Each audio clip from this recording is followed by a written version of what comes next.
terlalu kurang di dalam memohon memohon kemaafan pada Allah dan membasahi dua bibirnya di dalam menyebut kalam Allah.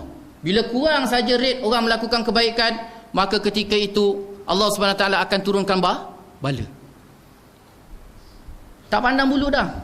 Itu sebabnya Rasulullah sallallahu alaihi wasallam di dalam satu hadis beliau, bila tika mana Rasulullah sallallahu alaihi wasallam masuk saja di dalam rumah, salah seorang daripada isteri Rasulullah sallallahu alaihi wasallam, lalu isteri beliau nampak Rasulullah sallallahu alaihi wasallam ni dalam keadaan gelisah. Kenapa ya Rasulullah? Rasulullah kata, celakalah bangsa Arab. Maka celakalah bangsa Arab. Kenapa ya Rasulullah? Sesungguhnya lubang Ya'juj dan Ma'juj ini telah terbuka sebesar ini. Ini Rasulullah tunjuk. Dalam hadis tersebut menceritakan Rasulullah menunjukkan di antara hujung telunjuk dan hujung ibu jari disatukan. Sesungguhnya lubang Ya'juj dan Ma'juj tadi telah terbuka besar ni, dia kata. Itu zaman Rasulullah. Ya'juj dan Ma'juj adalah golongan manusia yang mana Zulkarnain membuat benteng besi ataupun tembok besi untuk membezakan ataupun membataskan di antara Ya'juj dan Ma'juj dengan manusia. Kerana Ya'juj Ma'juj ini adalah golongan manusia kita letak manusia perosak. Bila jumpa je orang lain ni, dia tahu nak bunuh aja, nak merosakkan orang tu saja, tu kerja dia. Sampaikan Zulkarnain ini membuat satu benteng ataupun membataskan di antara mereka dengan kita semua ni dengan satu benteng yang diperbuat daripada besi. Tetapi di zaman Rasulullah sallallahu alaihi wasallam telah terbuka sebesar ni. Rasulullah kata apa? Celakalah bangsa Arab. Kenapa ya Rasulullah? Kerana lubang Ya'juj dan Ma'juj telah terbuka sebesar ini. Lalu isteri Rasulullah sallallahu alaihi wasallam tersebut tanya lagi, ya Rasulullah, sekalipun ada orang soleh dan ada lagi orang yang mengabdikan diri pada Allah SWT, ya, walaupun ketika itu ada lagi orang-orang soleh. Jika imbangan di antara orang soleh dan orang yang melakukan maksiat terhadap Allah SWT tidak setara lagi, lebih besar, lebih tinggi, lebih ramai lagi orang yang melakukan maksiat dan terlalu kurang orang yang melakukan pengabdian mengesakan Allah SWT, maka ketika itu bala Allah SWT akan datang.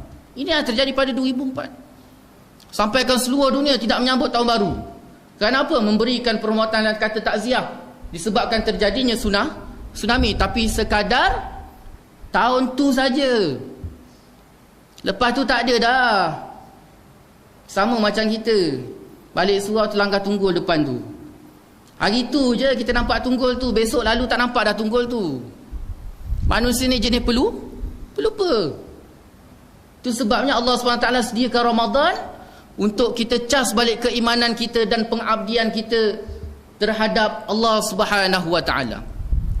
Kita harap-harap supaya Ramadan kita ini membuahkan hasil yang benar-benar dituntut oleh Allah Subhanahu Wa Taala, la'allakum tattaqun. Gunakan dengan sebaik mungkin. Perbaiki diri.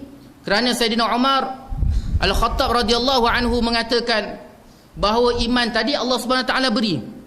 Di antara anugerah yang besar adalah iman tadi, anugerah daripada Allah kepada kita. Allah Ta'ala berikan kita keimanan.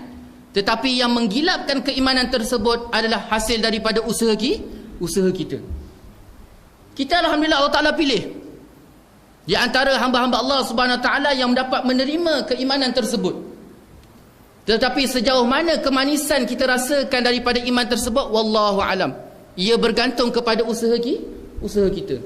Itu sebabnya sembahyang ya sembahyang, kawan sebelah sembahyang berjemaah, alhamdulillah, kawan sebelah jiran kita sembahyang berjemaah, tetapi tetap perjalanan perbuatan berbeza. Sedangkan tuntutan Allah Subhanahu Wa Taala di dalam pengabdian mengesakan Allah Subhanahu Wa Taala cuma satu saja, iaitu melakukan amalan soleh. Kita tengok kawan kita, pergi surau sama-sama, tengok dia pergi surau sama-sama, tapi kenapa dia orang tak berapa suka? Adakah disebabkan kebaikan dia? Alhamdulillah. Kalau orang tak suka disebabkan kebaikan, alhamdulillah. Tetapi kalau orang tak suka dia disebabkan dia suka mengumpat, na'udzubillah. Itu sebab peradaban setiap ibadah yang dilakukan ada tujuan tidak lain dan tidak bukan adalah menggilap semula keimanan kita terhadap Allah Subhanahu wa taala. Hadirin hadirat muslimin muslimat yang dirahmati oleh Allah Subhanahu wa taala. Kita ambil dua lagi qaul yang menyatakan tentang takwa kepada Allah Subhanahu wa taala. Dikatakan oleh Sayyidina Ali karamallahu wajhah. Ketika Sayyidina Ali karamallahu wajhah ditanya tentang pengertian takwa, beliau memberikan pandangannya berdasarkan kefahaman dan penghayatan Islam setelah mendapat didikan baginda Rasulullah sallallahu alaihi wasallam sejak berusia 9 tahun lagi. Kerana Sayyidina Ali karamallahu wajhah ni adalah di antara sahabat-sahabat yang paling muda beriman dengan dakwah Rasulullah sallallahu alaihi wasallam. 9 tahun dah masuk. Kita 9 tahun ni tanya tentang Allah SWT ni, apa dia Ustaz? Apa tu Islam? Islam? Ini yang amat menyedihkan masyarakat kita hari ni. Jangan kata umur 9 tahun, jangan kata umur 15 tahun, umur 20 tahun pun bila ditanya tentang Allah, paling-paling jauh dia boleh jawab pun Allah itu Tuhan. Selebih daripada tu tak ada. Sebabnya pepatah orang tua-tua kata, tak kenal maka tak cinta. Macam mana kita nak membuahkan hasil kebaikan daripada setiap perbuatan jika setiap perbuatan tersebut kita tidak tahu. Beliau menyatakan bahawa hakikat takwa hanya akan diperolehi oleh seseorang dengan melaksanakan 4 perkara.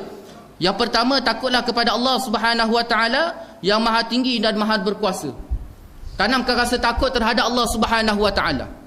Penghormatan yang cukup tinggi terhadap Allah Subhanahu wa taala dalam erti kata menunaikan segala perkara-perkara yang diperintah oleh Allah Subhanahu wa taala dan meninggalkan perkara-perkara yang dilarang oleh Allah Subhanahu wa taala dan meletakkan setiap penghidupan kita ada Allah. Itu sebabnya dalam satu hadis kursi Allah Subhanahu wa taala berfirman. Allah Taala kata, bila tika mana seorang hamba itu mengingatiku, apabila seseorang hamba itu mengingatiku, sesungguhnya aku lebih dekat mengingati daripada apa dia ingat padaku. Kalau katalah kita ingat kepada Allah SWT satu, Allah Ta'ala ingat kita berganda-ganda daripada satu tersebut. Sebabnya ulama menyatakan bahawa Syekh Mustafa Masyhur dalam kitab beliau menyatakan perlu kita letakkan Allah SWT di setiap kehidupan kita. Makan Allah, minum Allah, duduk Allah, tidur Allah. Bila kita rasakan setiap penghidupan kita, setiap perkara yang kita lalui dalam kehidupan kita tersebut ada Allah, maka ketika itu dia akan membenteng diri kita daripada melakukan maksiat pada Allah Subhanahu wa taala. Malu. Buka cerita Hindustan, tengok. Tiba-tiba teringat Allah. Nak ke kita tengok? Itu sebabnya Nabi SAW dalam hadis beliau menyatakan, mana mungkin seseorang itu melakukan maksiat bila tika mana iman ada dalam diri dia.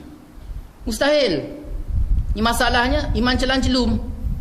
Bila iman ada, jalan. Iman tak ada, berhenti. Iman ada, jalan. Iman tak ada, berhenti. Iman ada, timbul. Iman tak ada, tenggelam.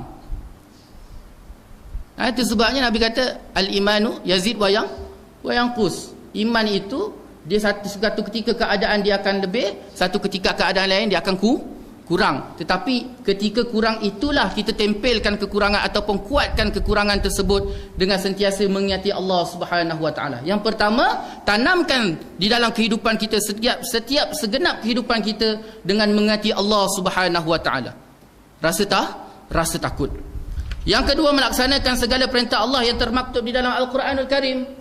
Bukan setakat baca Al-Quran saja, tetapi mengamalkan segala isi kandungan Al-Quran tersebut. Alif Lam Mim Dzalikal Kitabu La Raiba Fihi Hudal lil Muttaqin.